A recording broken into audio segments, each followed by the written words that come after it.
નમસ્કાર. આપ જોઈ રહ્યા છો ભૂમિ સંવાદ અને હું છું આપની સાથે રોનક મોટવાડિયા. દર્શક મિત્રો, ભૂમિ સંવાદ એટલે એક એવો કાર્યક્રમ કે જેમાં જમીન, મકાન, ફ્લેટ કે કોઈ પણ મિલકતને લગતી તમામ માહિતીઓ તમને સરળ શબ્દોમાં મળી રહે. અને ખાસ કરી જમીનના કાયદા એવા હોય કે તમને લાગે કે ગૂંચવણ ભર્યા છે, ક્યાંક તમને મૂંઝવણ ઊભી કરે, પરંતુ ભૂમિ સંવાદ કાર્યક્રમમાં આ તમામ કાયદાઓ તમને એક સરળ શબ્દોમાં સમજવાનો મોકો મળતો હોય છે. અલગ અલગ મુદ્દાઓ પર ચર્ચા કરતા હોઈએ છીએ અને ખાસ દર્શક મિત્રો દ્વારા પૂછવામાં આવતા સવાલોનો પણ જવાબ આપતા હોઈએ છીએ. આજે પણ આ સિલસિલો યથાવત રાખવો છે. દર્શક મિત્રોએ જે સવાલો પૂછ્યા છે તેનો જવાબ આપવો છે. અનેક મુદ્દાઓ છે કે જે તમારા માટે ખૂબ જરૂરી છે, એ તમામની ચર્ચા આજે કરવી છે.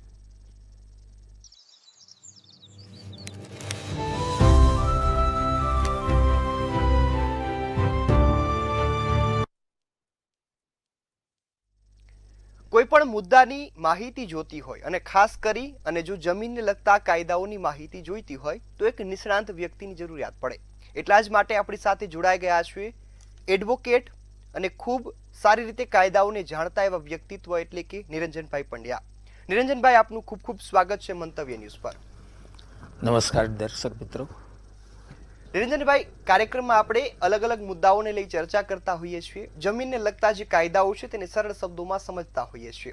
અને આજે પણ ઘણા દર્શક મિત્રો છે કે જેમના દ્વારા સવાલ મોકલવામાં આવ્યા છે, પૂછવામાં આવ્યા છે, તેને વિશે જાણવું છે. સૌપ્રથમ સવાલથી શરૂઆત કરીએ તો એક દર્શક મિત્રનો સવાલ એવો છે કે મારી દીકરીએ મારી જમીન મિલકત પચાવી પાડી છે, તો હવે હું શું કરું? સૌથી પહેલાં તો દીકરીએ જે જમીન મકાન એને પડાવી લીધી છે એ કઈ રીતે પડાવી લીધી છે. કેટલીક વાર એવું થાય કે રજિસ્ટર્ડ દસ્તાવેજ કરીને પોતાના નામે કરી દીધી હોય. કેટલીક વાર એવું પણ બને કે મા બાપને કાઢીને મૂકેલા હોય અને એમ એ રીતે પણ એવું બનતું હોય કે એમણે જમીન કે મકાન હડપ કરી લીધું હોય. તો આવા સંજોગોમાં કઈ રીતે એમણે સી રીતે એમણે હડપ કરી છે. સૌથી પહેલાં વાત કરીએ કે જમીન મકાન જો એમણે પોતાને નામે કરી દીધું હોય ફ્રોડ કરીને, એટલે કે દગો છેતરપિંડી કરીને, ખોટી રજૂઆત કરીને, કે દાખલા તરીકે એમ કે આ તમારે પાવર ઓફ એટર્ની કરવાનો છે અને મા બાપને જાણકારી ના હોય ને ત્યાં લઈ જાય અને વિશ્વાસ દીકરી ઉપર હોય એટલે એવું પણ બનતું હોય કેટલીક વાર કે મા બાપ કશું વાંચે નહીં અને સીધી સહી કરી દેતા હોય છે. અને જ્યારે ખબર પડે ત્યારે ઘણીવાર બહુ મોડું થઈ જતું હોય છે. તો આવા વખતે જે ન થાય એના માટે આપણે સૌથી પહેલાં તો કે શેમાં સહી કરો છે એ બહુ અગત્યની વસ્તુ છે. હવે જો માની લો કે અન્ય કારણથી, દાખલા તરીકે કોઈ કારણથી તેમને કાઢી મૂકેલા છે, તો એ નજીકના પોલીસ સ્ટેશનમાં અથવા અભ્યમ નામની સંસ્થા જે ચાલે છે એના દ્વારા, કે સિનિયર સિટીઝનનું કોઈ ગ્રુપ ચાલતું હોય તો એને આવી રીતની કંઈક ને કંઈક રીતની મદદ તો મળતી જ હોય છે. એટલે સૌથી પહેલી વાત એ છે કે કઈ રીતે એમને બહાર કાઢી મૂકેલા છે. જો એમણે દસ્તાવેજ કરી દીધો હોય તો એ દસ્તાવેજ રદ પણ કરાવી શકાય છે. એવો કોઈ પ્રશ્ન ઉપસ્થિત થયો હોય તો ખાસ આ અંગે તમારી કોઈ નિષ્ણાત વકીલની સલાહ સૂચન લઈને આગળ કાર્યવાહી કરવી જોઈએ. જી બિલકુલ. હવે નિરંજનભાઈ, એક બીજા દર્શક મિત્રનો સવાલ એવો છે કે ગામ નમૂના નંબર 7/8 જો રીસર્વે નંબર લખેલો હોય તો તેનો અર્થ શું થાય? ડિજિટલ કોમ્પ્યુટર છે એ કામગીરી 2006 પછી કરવામાં આવી છે. એટલે એની પહેલાં માત્ર 7/12 એટલે ગામ નમૂના નંબર 7/12 ફક્ત એની અંદર કોણ કબજેદાર છે એવી વિગતો દર્શાવવામાં આવતી હતી. 2006 પછી જે કોમ્પ્યુટરાઇઝેશન જે રેકર્ડ તૈયાર કરવામાં આવ્યું એની અંદર નકશો પણ રાખવામાં આવે છે. એટલે નકશાની એ રીતે પણ આપણને ઉપયોગીતા થાય છે કે આપણી બાજુમાં નંબર કયો આવે છે તો એ આપણને જાણકારી મળે. એટલે જ્યારે આ રીસર્વેની કોમ્પ્યુટરાઇઝેશન કામગીરી થતાં પહેલાં તમામ સર્વે નંબરનો નવો સર્વે નંબર આપવામાં આવ્યો. એ નવો જે સર્વે નંબર આપવામાં આવ્યો આખા ગામના તૈયાર થયા બાદ એને એ રેકર્ડને પ્રમોલ્ગેશન કરવામાં આવે છે. પ્રમોલ્ગેશનનો મતલબ કે જે નવું રેકર્ડ બન્યું છે એને પ્રમાણિત કરવામાં આવે છે જે જૂના સર્વે નંબર હતા એની જગ્યાએ નવો સર્વે નંબર દાખલ થાય છે. જી બિલકુલ. હવે નિરંજનભાઈ, એક દર્શક મિત્રોનો સવાલ એવો છે કે મારી પાસે જમીનના દસ્તાવેજ નથી, તો હું કઈ રીતે પુરવાર કરું કે આ જમીન મારી છે? કેટલીક વાર એવું બને, ભૂકંપ, ક્યારેક નદીનો પૂર આવી જતું હોય કે આગથી આખે આખું કંઈ એમની જે પાસેનું જે તમામ રેકર્ડ બળી જાય, નષ્ટ થઈ જાય, તો તેવા સંજોગોમાં જૂનું રેકર્ડ એટલે સબ રજિસ્ટ્રાર કચેરીથી તમને મળી શકે. કેટલીક વાર એવું હોય કે ગામનું જે તલાટીશ્રી હોય એની પાસેથી મળી શકે, મામલતદાર કચેરીમાંથી પણ મળી શકે. એટલે તમારે કઈ રીતનું, દાખલા તરીકે દસ્તાવેજ તમારો ખોવાઈ ગયો છે, તો જો ખોવાઈ ગયો હોય તો તેવા સંજોગોમાં જો વર્ષ યાદ હોય તો એ રીતે તમે સબ રજિસ્ટ્રાર કચેરીનો સંપર્ક કરીને તમે મેળવી શકો છો. જો ઉત્તરોત્તર એમને વારસાઈથી મિલકત મળી હોય તો ગામ નંબર 6 હક પત્રકમાંથી પણ આ વિગતો મળી શકશે. એટલે આપણું જે રેકર્ડ છે એ ઘણી રીતે ઉપયોગી થાય હોય છે. એટલે કોઈ પણ રેકર્ડ બળી ગયું, નષ્ટ થઈ ગયું કે ભૂકંપને કારણે જતું રહ્યું તો નવું રેકર્ડ કઢાવીને આપણે પ્રસ્થાપિત એ રીતે કરી શકીએ કે આ રેકર્ડ જૂનું આવું હતું અને આ જ રીતે મારી મિલકત પ્રસ્થાપિત થયેલી છે. જી બિલકુલ. હવે નિરંજનભાઈ, ખૂબ સરસ રીતે આપે માહિતી આપી. ત્યારે એક દર્શક મિત્રોનો સવાલ એવો પણ છે કે કોઈ પણ કેસ ચાલતો હોય એમાં અપીલ કરવામાં વિલંબ થાય તો શું થાય અને શું કરવું? કેટલીક વાર એવું હોય કે દાખલા તરીકે વેચાણની નોંધ છે, એ કોઈ કારણસર નામંજૂર થઈ, તો માત્ર નામંજૂર થયા પછી કશું કરવાનું નથી એવું નથી, તેને અપીલ કરવાની આવે. સામાન્ય મુદ્દામાં આપણે જોઈએ તો નિયમ 108.5 હેઠળ તમારે અપીલ કરવાની થાય છે. આ જે અપીલ કરવાની હોય છે એ 60 દિવસમાં અપીલ કરવાની હોય છે. કોઈ સંજોગોમાં બને એવું કે વિલંબ થઈ જાય, 60 ને બદલે 70 દિવસ થઈ જાય, તો એ જે દિવસો વધી ગયા, કેટલીક વાર એવું પણ બને કે કોઈ ખબર આપણને મળે નહીં અને છતાંય વર્ષ 2 વર્ષ નીકળી જાય, એવું પણ બનતું હોય. મા બાપ અભણ હોય, એમને ખબર ના હોય, પોતાની મિલકત ક્યાં છે એ પણ ઘણાને નથી ખબર હતી. તો આવા સંજોગોમાં વિલંબ શેના માટે થયો એનું સબળ કારણ તમારે દર્શાવવું પડે. એ અધિકારીને જો યોગ્ય લાગે તો એ વિલંબ માફ કરે છે, અને જો યોગ્ય ના લાગે તો વિલંબ ના મંજૂર થાય તો તેને કારણે તમારી અપીલ ટકતી નથી. જી બિલકુલ. ખાસ નિરંજનભાઈ, એક દર્શક મિત્રોનો એવો પણ સવાલ છે કે જો કોઈ ખેડૂતની જમીન અદલા બદલી થઈ ગઈ હોય તો શું કરવું? ઘણી વખત એવું થતું હોય કે નામની અદલા બદલી થતી હોય, સર્વે નંબરમાં અલગ અલગ માલિક બતાવતા હોય અને ખેડ કોઈ બીજા વ્યક્તિ કરતા હોય તો મૂંઝવણ ખૂબ મોટી અનુભવતા હોય છે, તો આવા કિસ્સામાં શું થાય? આ જે પ્રશ્ન છે એ જમીન એકત્રીકરણને લગતો છે કે વર્ષો પહેલાં જમીન એકત્રીકરણનો કાયદો અમલમાં હતો ત્યારે શું હતું કે દરેક વ્યક્તિના અદલા બદલા થતા જમીનના, અને એની કામગીરી મદદનીશ એકત્રીકરણ અધિકારી દ્વારા આ કામગીરી કરવામાં આવતી. જ્યારે આખા ગામનું રેકર્ડ એકત્રીકરણ યોજના હેઠળ અમલમાં આવે ત્યાર પછી તેને બ્લોક નંબર પાડવામાં આવેલા.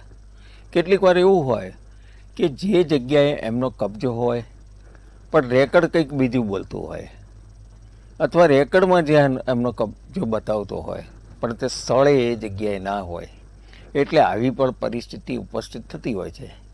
તો તેવા સંજોગોમાં જે તે કચેરી એટલે મામલતદાર કચેરીનો સંપર્ક કરીને તમે આવા રેકર્ડને સુધારણા માટે તમે અપીલ કે તમે કાયદાની રૂએ આગળ વધી શકાય છે.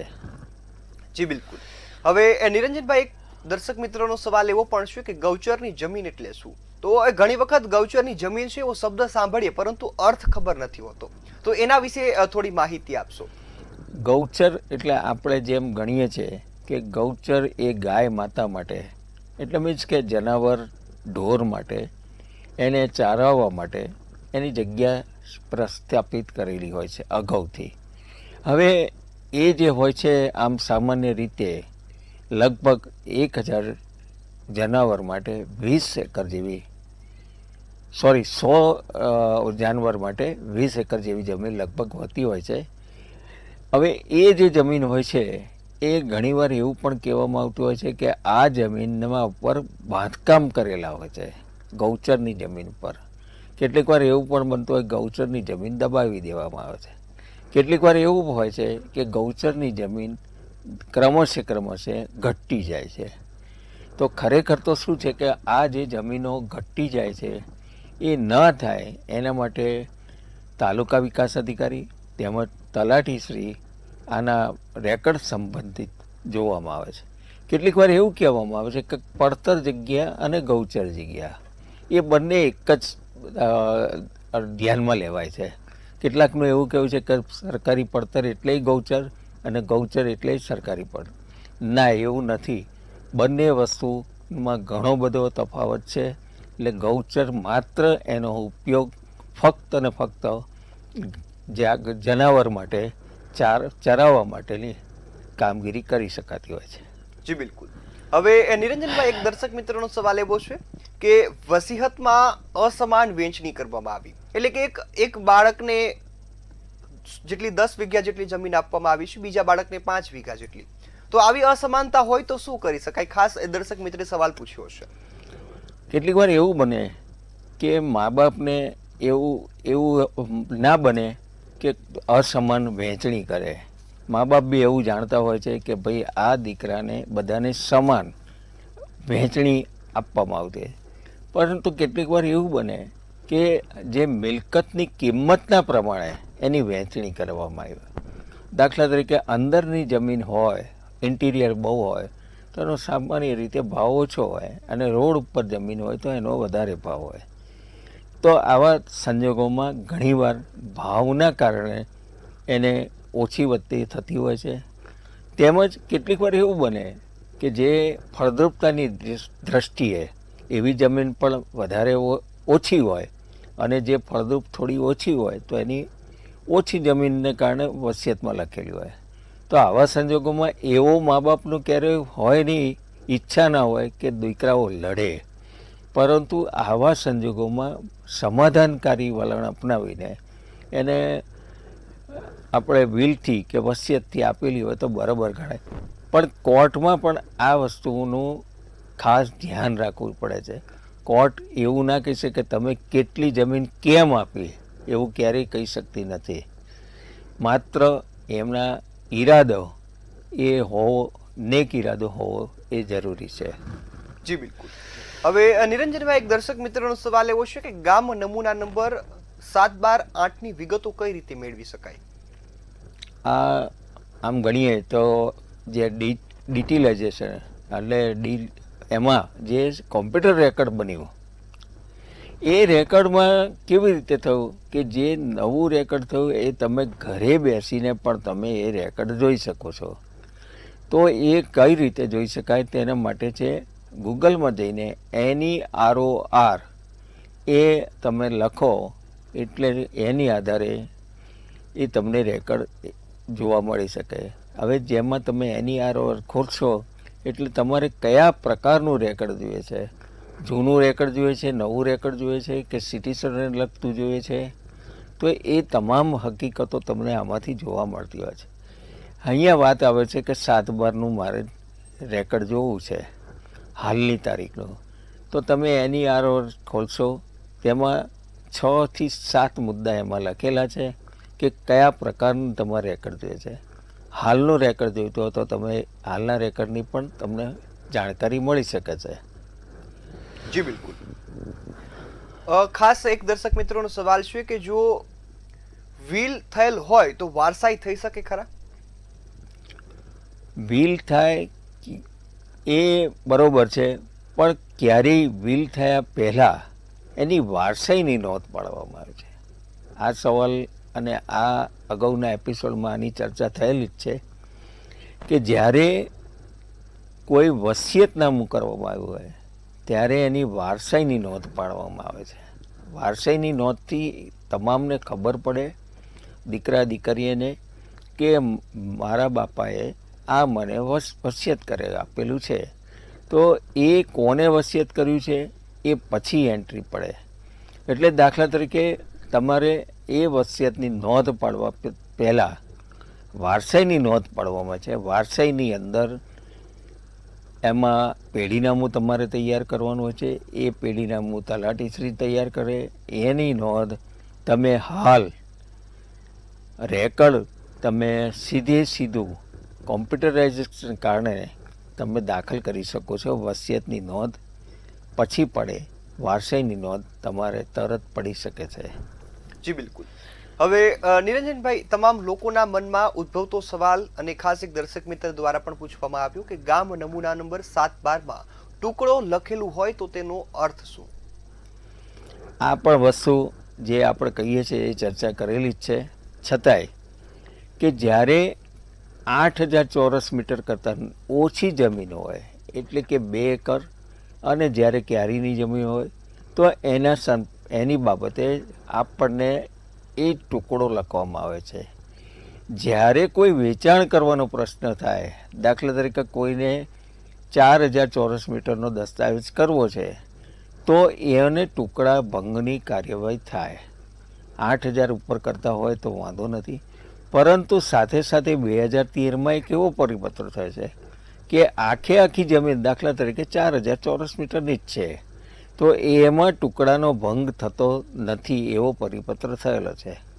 હવે જ્યારે તમારે એમાંથી 10,000 ચોરસ મીટરમાંથી 2,000 ચોરસ મીટરની કોઈને આપવાની થાય છે, વેચવી છે, તો એ 2,000 ચોરસ મીટર માટે નાયબ કલેક્ટરશ્રીની તમારે પરવાનગી લેવાની હોય છે. એ પરવાનગી મળ્યા બાદ એની અંદર તમે દસ્તાવેજ કરી શકો છો. પણ તાજેતરમાં એક પરિપત્ર થયો છે જેમાં એ પરિપત્રમાં 10 ગુંઠાની જે જમીન હોય તેને પણ તમે જમીનનો દસ્તાવેજ કરી શકાશે. જી બિલકુલ. હવે નિરંજનભાઈ, એક જમીનને લગતો ખૂબ મહત્વનો પ્રશ્ન, એટલે કે ઘણી વખત જમીનનું પ્રીમિયમ ન ભરેલ હોય તો એ જમીન છે તે સરકાર હસ્તકની થઈ જતી હોય છે. જો આ જમીનને ફરી છોડાવી શકાય ખરા સરકાર હસ્તકથી? હવે કયા આધારે એને સરકાર હસ્તક દાખલ થઈ છે એ બહુ અગત્યનું છે. કેટલીક વાર એવું હોય કે નવી શરતની જગ્યા કે પ્રતિબંધિત સત્તા પ્રકારની જગ્યા, એ જમીનને જ્યાં સુધી જૂની શરતમાં તમે ફેરવો નહીં ત્યાં સુધી તમે એને વેચાણ કરી શકતા નથી. કેટલીક વાર એવું બને કે આવું જાણકારી હોવા છતાં કે અજ્ઞાનતાને કારણે જમીનનું વેચાણ કરી દેવામાં આવે, તો આવા સંજોગોમાં સરકાર દાખલ થવાની શક્યતાઓ ઘણી રહે છે. અને જો સરકાર દાખલ થઈ હોય કોઈ અનિવાર્ય સંજોગોમાં, તો એ જમીનને ફરીથી મૂળ ખેડૂતના નામે પ્રસ્થાપિત થઈ શકે છે. જી બિલકુલ. ખાસ નિરંજનભાઈ, એક શબ્દ આપણે ઘણી વખત સાંભળ્યો હોય પરંતુ એ શબ્દનો અર્થ નથી જાણતા કે બેનામી મિલકત. બેનામી મિલકત એટલે શું ખરેખરમાં?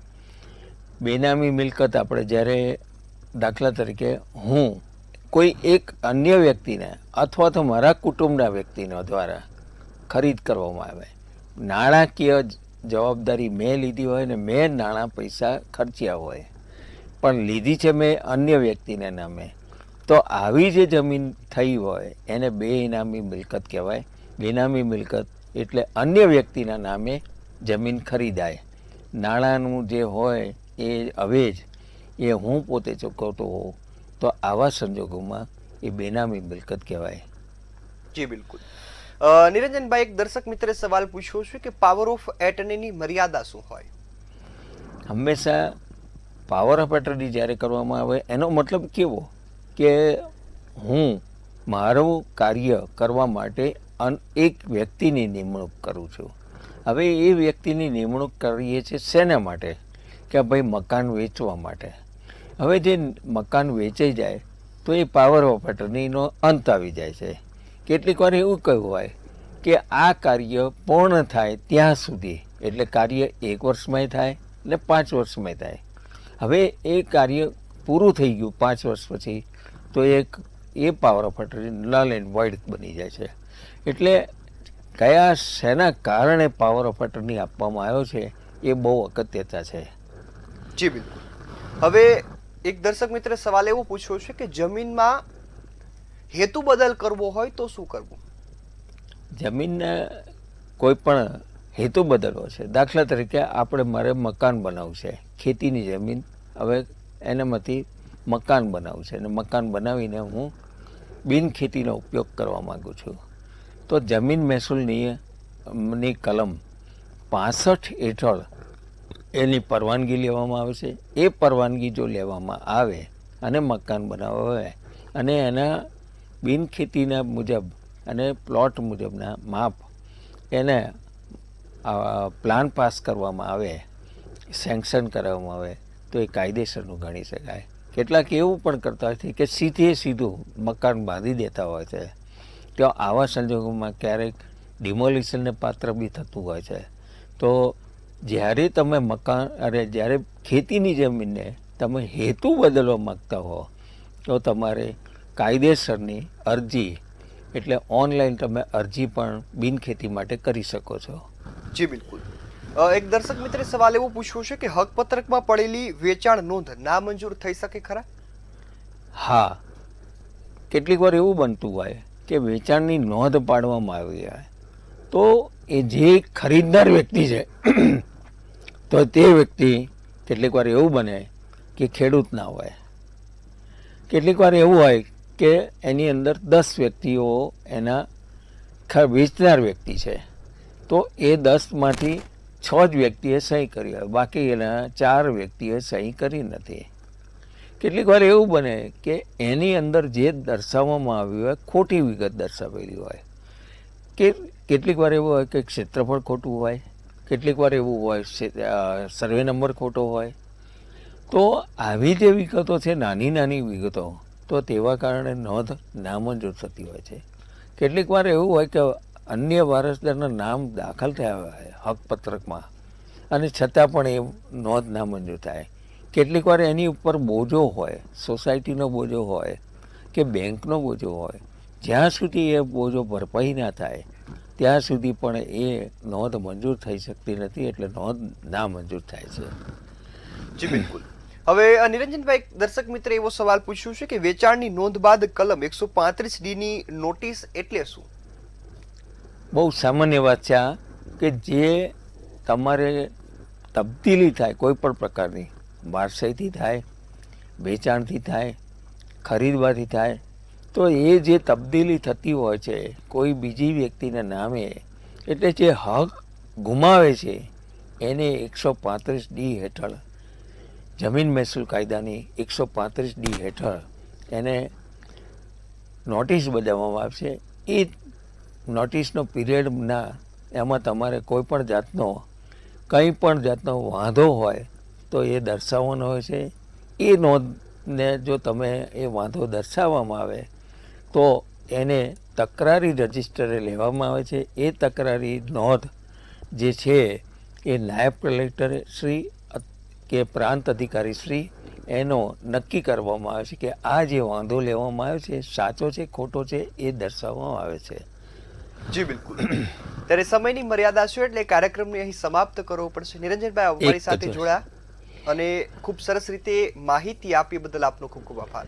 માત્ર મારે એટલું જ કહેવાનું કે આ જે અમારો કાર્યક્રમ છે એ ખૂબ સારી રીતે પ્રસારિત થઈ રહ્યો છે અને ઘણા દર્શક મિત્રો ઘણા પ્રશ્નો પૂછે છે. સમયની મર્યાદા તેમજ કેટલાય સવાલોના જવાબ અમે શક્ય એટલા આપવા માટે પ્રયત્ન કરીએ છીએ અને અમારી ચેનલનો વધારે ઉપયોગ થાય એવું પણ અમે તમને ઈચ્છી રહ્યો છું. જી બિલકુલ. દર્શક મિત્રો, હાલના મુદ્દામાં ફક્ત આટલું જ. ફરી એક નવા જમીનના કાયદા, એક નવા મુદ્દા સાથે મળીશું. ત્યાં સુધી મને રજા આપશો. નમસ્કાર.